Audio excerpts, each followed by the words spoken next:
오늘이 벌써 2024년도의 마지막 주일이네요. 시간이 참 빠르게 지나갑니다. 마치 우리가 기차를 타고 가다가 창밖을 내다보면 저 앞에 보이는 풍경이 어느 순간 내 옆을 지나가게 되고 그리고 저만치 사라져 버리는 것 같은, 우리가 살아가는 인생이 그와 같다는 느낌이 듭니다. 사실 이것은 우리가 인생을 살아가면서 계속해서 경험하는 것이기도 하죠. 저만치 앞에 보이는 그러한 미래가 어느 순간 나에게 현재가 되고, 그리고 현재는 내 곁을 금방 지나쳐서 과거가 되어버리는, 그래서 지나가는 순간을 좀 잡고 싶은데 그런데 그냥 스쳐갈 때가 많이 있죠. 그리고 이러한 어떤 느낌이 가장 생생하게 우리에게 다가오는 시기가 바로 한 해를 보내고 새로운 한 해를 맞이하는 오늘이 아닐까. 올해 마지막 주일 오시느라고 수고들 하셨습니다. 그런데 오늘 우리가 꼭 해야 할 일이 하나 있습니다. 그것은 바로 흘러가는 시간을 잡아서 우리가 매듭을 짓는 일일 겁니다. 올 한 해 우리 2024년도가 이렇게 우리의 과거의 기억 속으로 흘려보내기 전에 다시 한번 우리가 그 시간을 붙들고 그 시간의 매듭을 지어야 우리가 새로운 한 해 새롭게 시작할 수 있기 때문에 오늘 저와 함께 오늘 말씀을 통해서 새롭게 매듭을 짓는 오늘 귀한 오늘 이 시간 될 수 있기를 주님의 이름으로 축복합니다. 제가 어릴 적에 그 새끼를 꼬는 우리 할아버지의 모습을 본 적이 있어요. 볏짚을 가지고 새끼줄을 꼬는데 볏짚 몇 가닥을 두 줄로 잡고 손으로 비벼서 새끼를 꼬죠. 한참 동안, 많은 시간 동안 새끼를 계속해서 이어가며 다른 볏짚을 또 이어가며 새끼를 꼬죠. 그런데 그 새끼를 꼰 다음에 가장 중요한 일이 있습니다. 그것은 매듭을 지어 놓는 일입니다. 만일에 밤새워 새끼줄을 꼰 후에 매듭을 짓지 않으면 그러면 도로 다 풀려서 온 그 밤의 수고가 헛수고가 된 거죠. 매듭을 져야 되는 거죠. 오늘 매듭을 지어야 합니다. 그래야 우리가 새로운 한 해를 출발할 수 있기 때문에 올 한 해, 오늘 우리 마지막 주일에 오늘 말씀으로 매듭을 짓는 귀한 시간이 저와 여러분들에게 있기를 바랍니다. 그러면 오늘 2024년 한 해를 어떻게 매듭 지을 수 있을까요?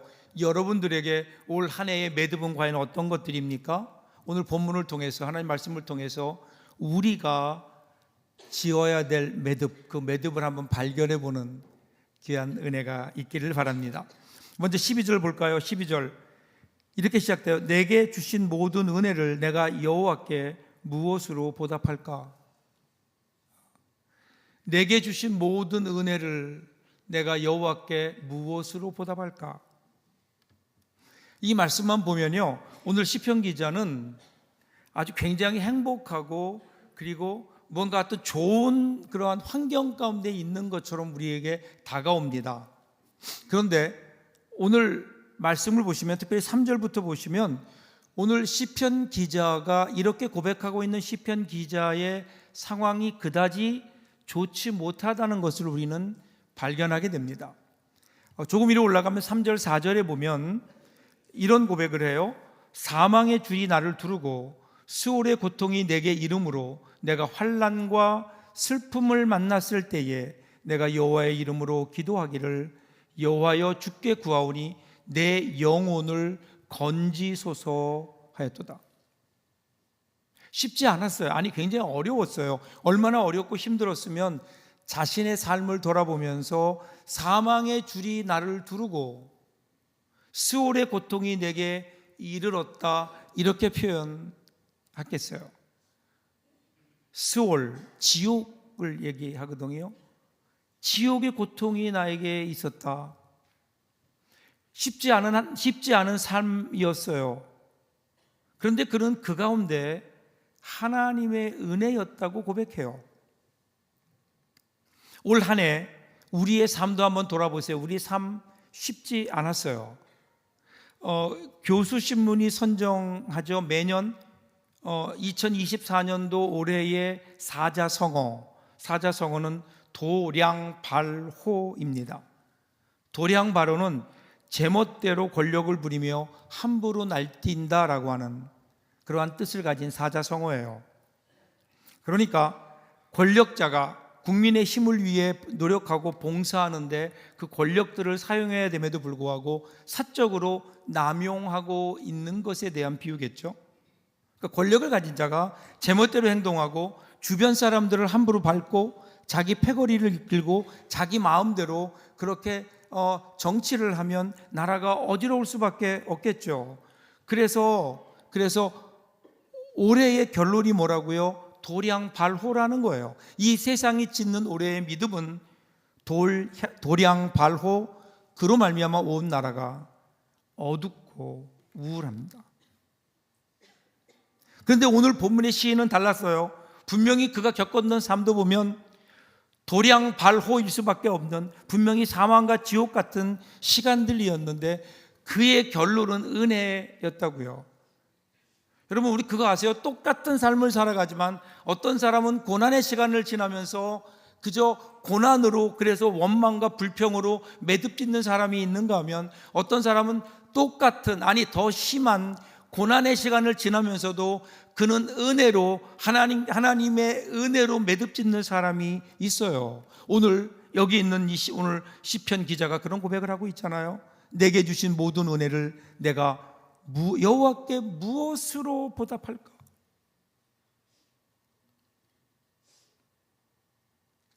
여러분, 고난이라고 하는 것은 우리 인생에서 피할 수 없는 한 부분이죠.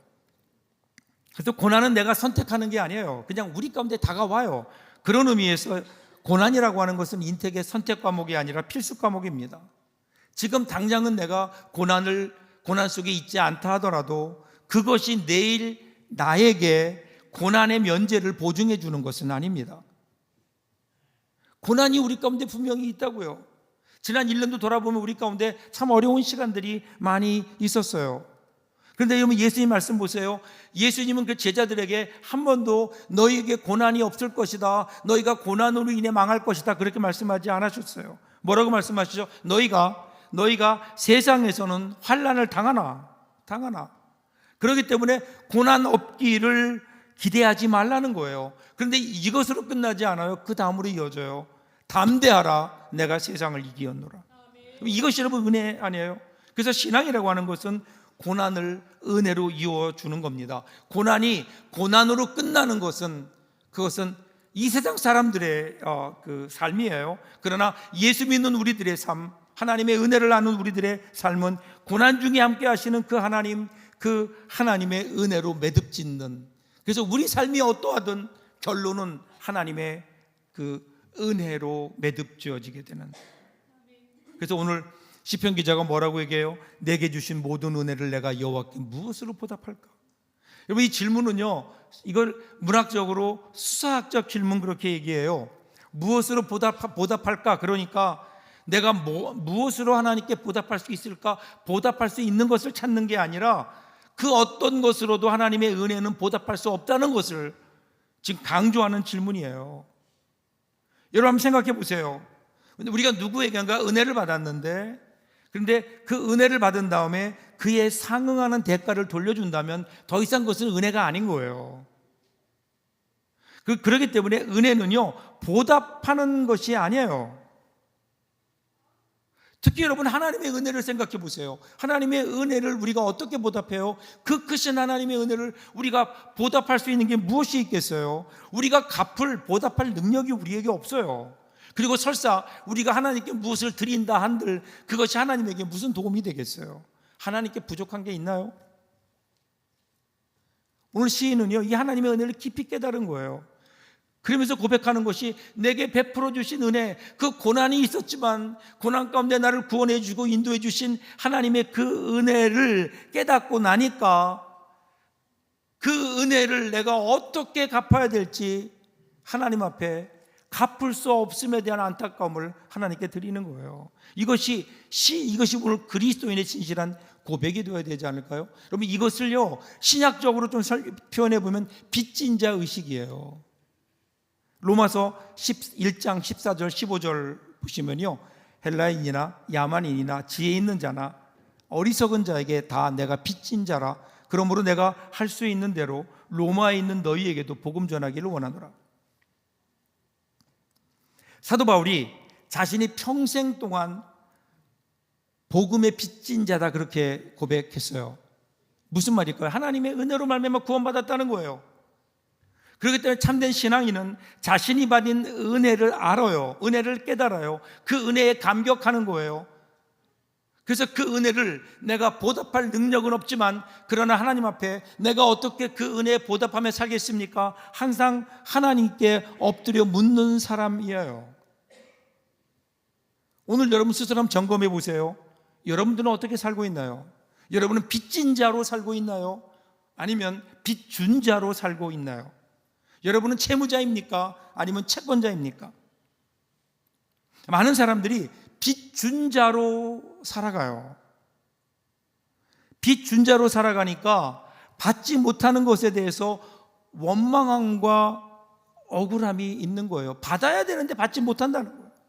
그런데 여러분, 빚진 자라면, 빚진 자 의식을 가지고 살아간다면 이래저래 감사와 감격이 있을 수밖에 없죠. 여러분, 우리 가정을 볼까요? 여러분, 우리 가정이 왜 행복하지 못할까요?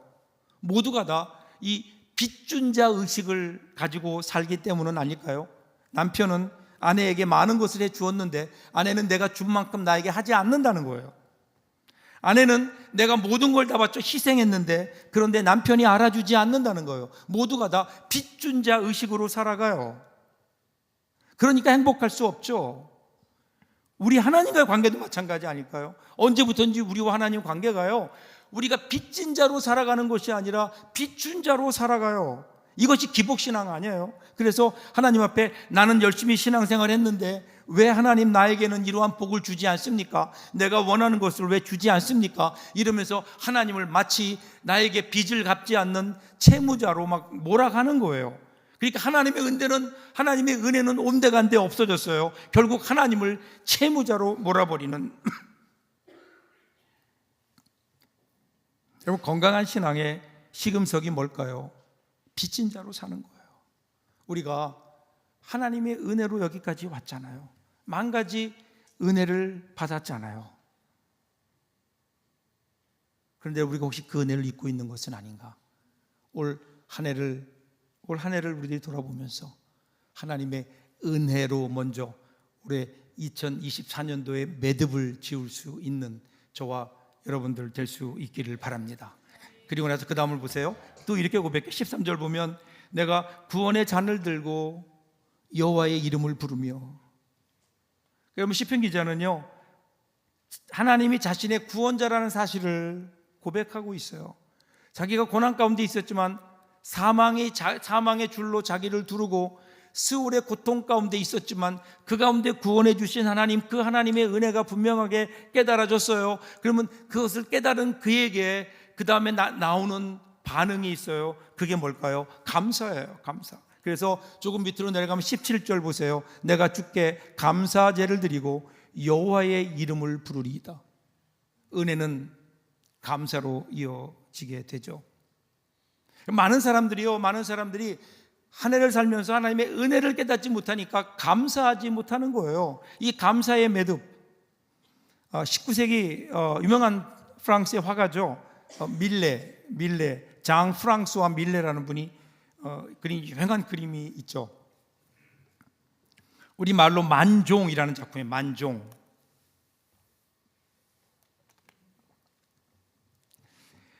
노을진 들판 위에 한 가난하게 보이는 두 부부가 서로 마주보고 있죠.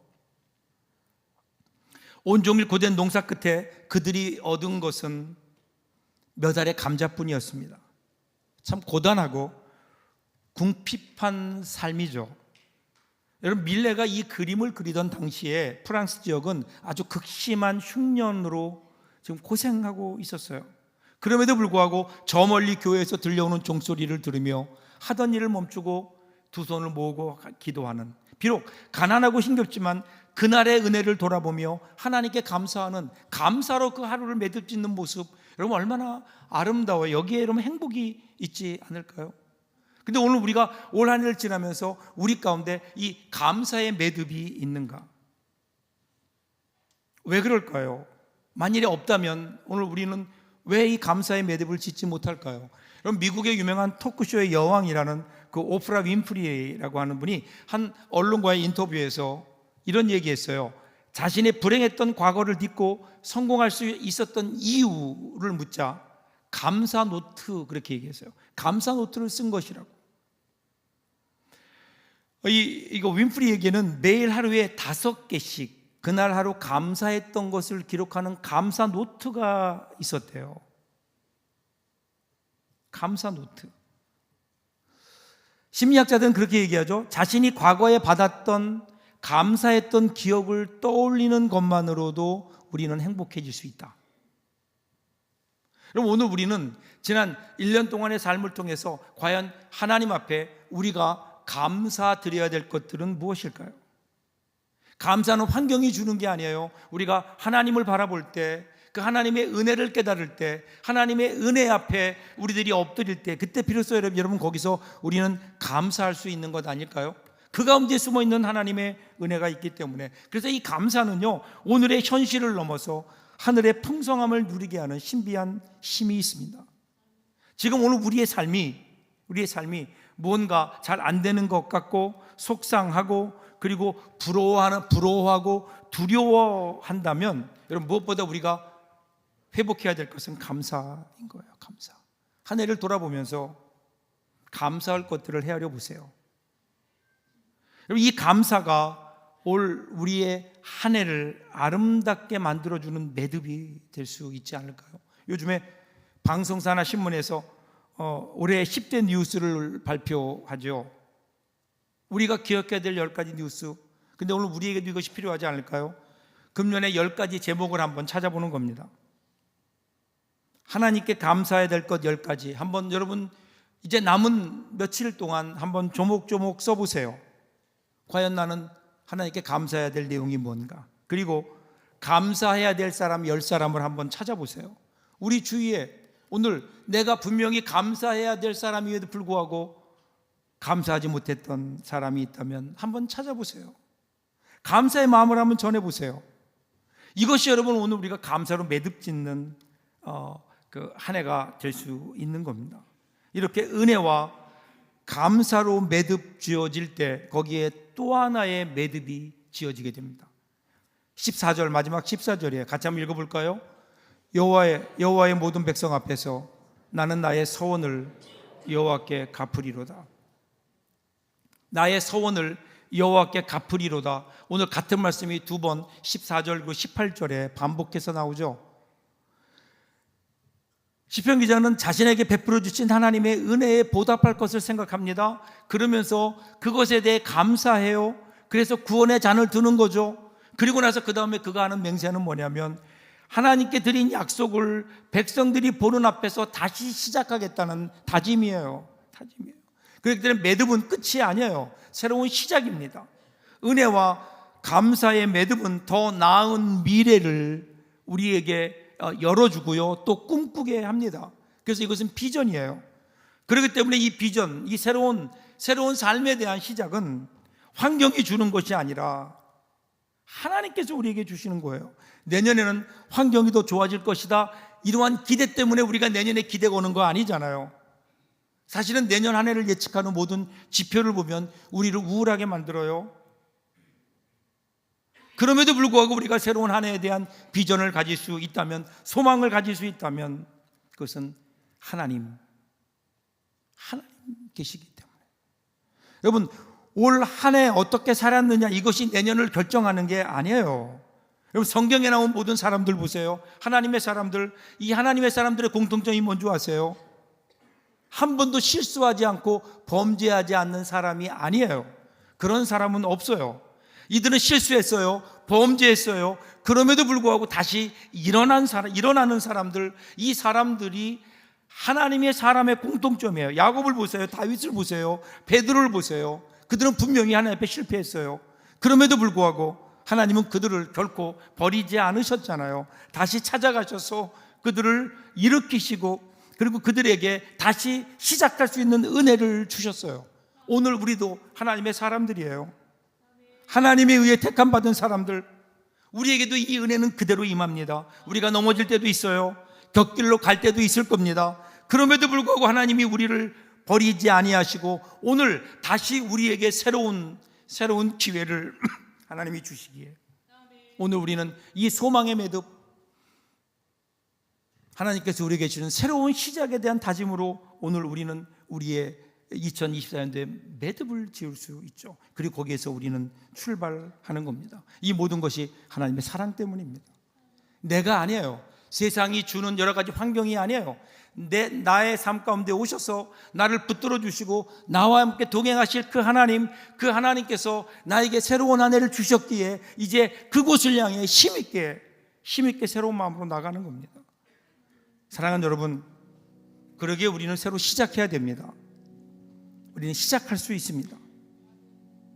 여러분, 우리가 조그만 잘못도 저지르지 않고 한치도 빗나가지 않고 부끄럽지 않게 언제나 올곧게 언제나 똑바로 하나님 말씀만 따라 거룩하게 살 수 있다면 얼마나 좋겠어요.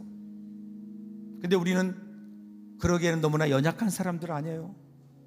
그런 사람들 없어요. 물론 잘못을 저지르지 않았더라면 더 좋았겠죠. 그런데 이미 우리는 그렇게 살아왔습니다. 문제는요, 앞으로 그런 일이 일어나지 않도록 조심하고 삼가고 힘써야 되죠. 그런데 솔직히 얘기하면 앞으로도 그런 일이 없으리라고 장담하지 못합니다.